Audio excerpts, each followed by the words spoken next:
Unemployment? All I know is that it costs me money.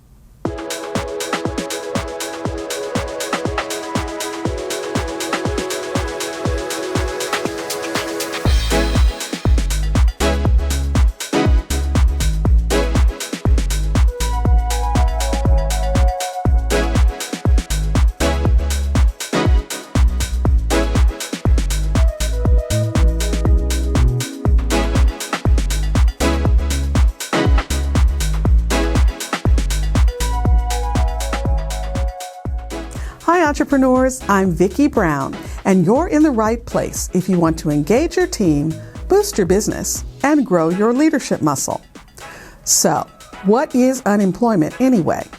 Well, it provides income assistance to individuals who've lost their job due to no fault of their own, are available for work, and generally are actively looking for work.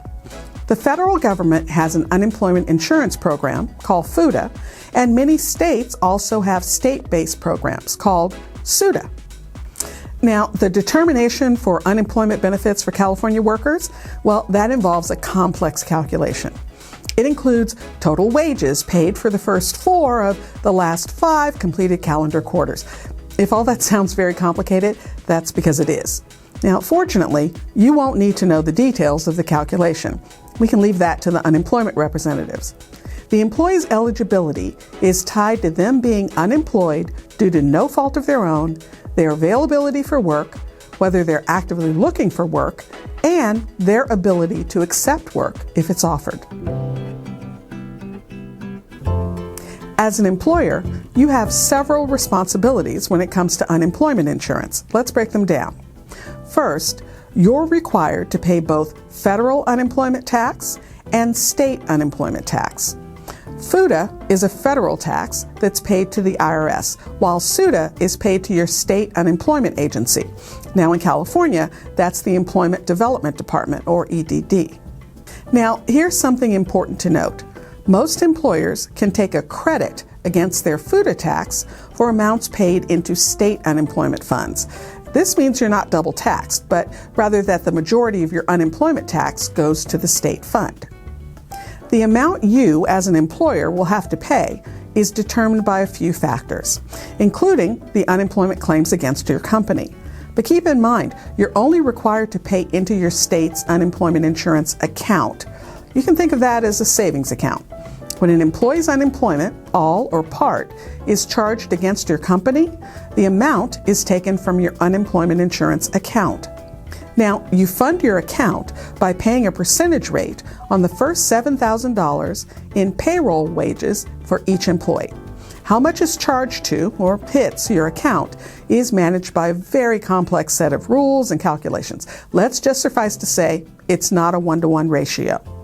Your company's rates will vary from year to year, but in California, they're generally between 3.4% and 6.2% of the wages you pay to your employees.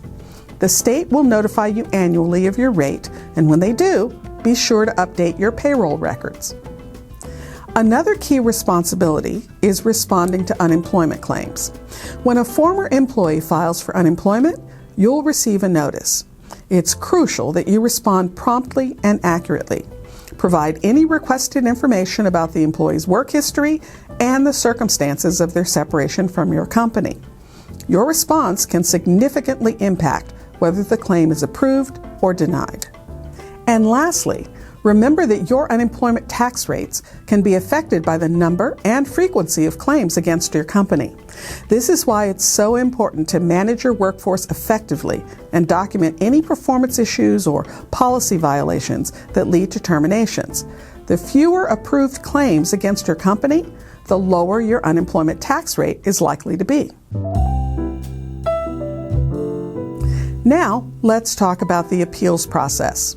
Both employees and employers have rights when it comes to unemployment claims. If an employee's claim for unemployment benefits is denied, they have the right to appeal that decision.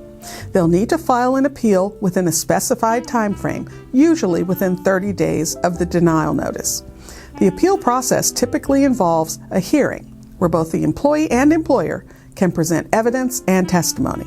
As an employer, you also have the right to contest unemployment claims. If you believe a former employee shouldn't be eligible for benefits, perhaps because they were fired for misconduct or voluntarily quit without good cause, well, then you can appeal the decision to award benefits. To contest a claim, you'll need to respond to the initial claim notice with your reasons for objecting. If benefits are awarded despite your objection, you can then file an appeal. Like an employee appeal, this process usually involves a hearing. It's important to note that the appeals process can be complex. If you're dealing with a contentious unemployment claim or appeal, it might be worth consulting with an employment law attorney or an HR professional who specializes in this area. Remember, the goal of the unemployment system is to provide a safety net for workers who lose their jobs through no fault of their own. As an employer, your role is to participate honestly and responsibly in the system while also protecting your business interests. When you understand your responsibilities and rights in the unemployment insurance process, then you can better manage this aspect of your business and maintain a fair workplace for your employees. When you register with the state as an employer, they'll assign you an unemployment number and set up an account for you. Unemployment is an automatic part of the company payroll taxes, so there's nothing additional that you need to do. If you found this information helpful, please subscribe and share. And remember, your inspired leadership is the secret sauce to having a high-performance team and a wildly successful business you'll love. I'll see you next time on Leader's Journey.